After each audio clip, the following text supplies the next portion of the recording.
Welcome, Dovii Forum family, to your daily news. This news comes from all the way from Canada. Now it's on your screen. Gurpatwan Pannu, that is the Sikh for Justice General Council, has called for a lockdown of India's High Commission in Ottawa and its consulates in Vancouver and Toronto on June 6th to mark the 40th anniversary of Operation Blue Star. Now we all know what Operation Blue Star was.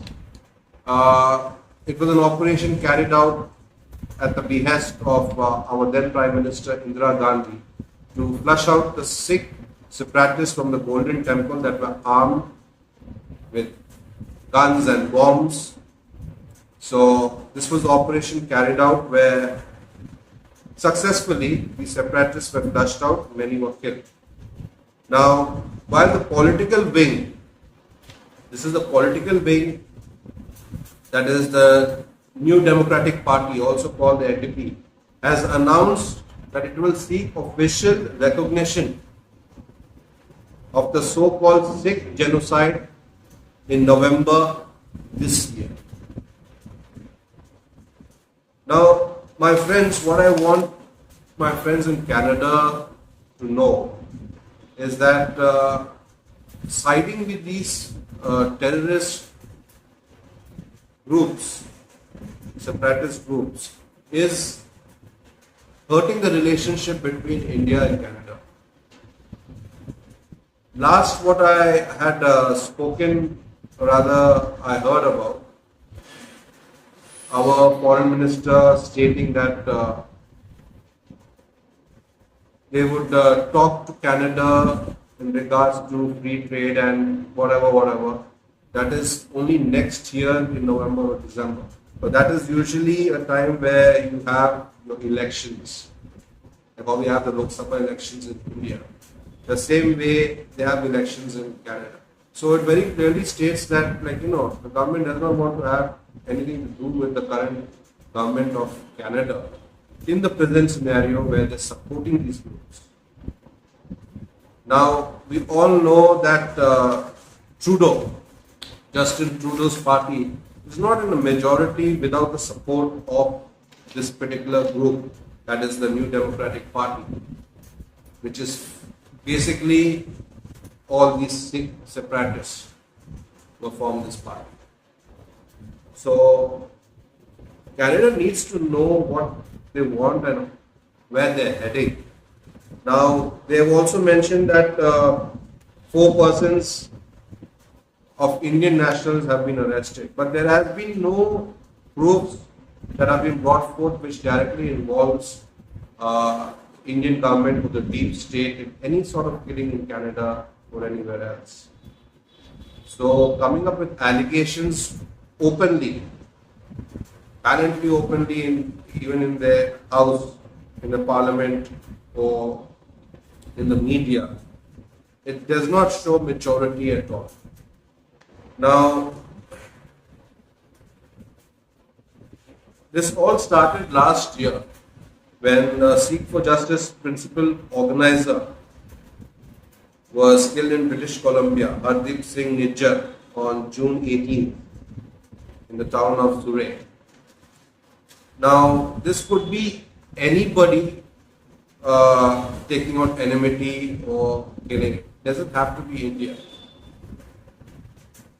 Now, if Canada states that India is involved, then they have to come up with back proof. See, it is not talking about two individuals over here. The two countries that are, their relationship to that state, with the way Canada is handling the whole situation. So,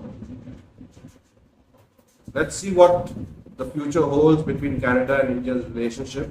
But presently, with the way things are going, things don't seem right between both the governments.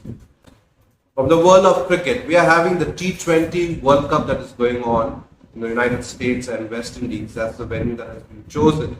There are many new countries that are participating in this T20 World Cup. And we had the opening match between the United States and Canada, where United States literally thrashed Canada royally.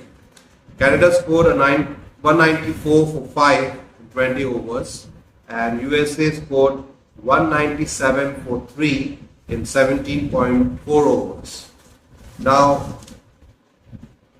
why I'm bringing this topic about cricket over here is cricket is getting a new exposure in countries where cricket is not so commonly played among the masses, especially countries like United States and Canada. We have baseball, we have football, which we call in the US. It's not the soccer that we play, it's a different game altogether. But cricket has been introduced, and it's very nice to see the United States and Canada and Ireland and all these countries coming together. So give them a big thumbs up for the kind of game that they are playing. And just a small request to the United States. They had nearly over 5,000 viewers who actually came to attend the match. If the prices of the tickets are dropped a little lower, you will get a larger group coming to witness the cricket matches that are being played in the United States. So that will actually garner more interest in the game among the population. So there is such a game called cricket. Many people do not know what cricket is. So keeping your ticket fees so high, it actually reduces the kind of crowd that comes in to watch the game. So if that game had to be played in India, we would have had packed stadiums. So that's just a small request. It would help the game to be promoted in a larger scale, and that way in the coming years you have people wanting to play the game, wanting to watch the game. You get more viewership even on television. So that's just a small request from my end. Now, in the World Cup, there are usually 3 matches that are of the greatest interest for all cricket lovers. It is the opening match of the World Cup, the final, and India-Pakistan match. Now, Pakistan's performance is not very good in this World Cup. We can see it. They have been losing very badly on the field. But the India-Pakistan match that is to take place in the United States, it's going to be a high security match. Especially there's been some threats that have even come out from ISIS of a possible terrorist attack. So the high alert that has been going on for these high valued matches. So let's see how the game goes, but we are looking forward to the India-Pakistan match. Even Afghanistan is playing very, very well. In fact, I'm proud of the Afghanistan team. They're doing a fine job, especially as newcomers. I won't say they are a very seasoned team, but because they're new to cricket as well. But the way they're playing, they are seasoned players. Definitely playing very well. So these are my favorites. One is India and Australia, and obviously even the United States. I'm very happy the United States is coming to the game of cricket because they have potential of being very good players in the coming years. If they keep up the game, in the coming years they will be a formidable team, that's for sure. So let me know in the comments below which are your favorite teams and who do you support, and let's build a community together. Election season is going on everywhere in the world. Even in India, we will have our results declared on the 4th of June. Mexico had their elections yesterday. That's 2nd of June. And why this election interests me so much?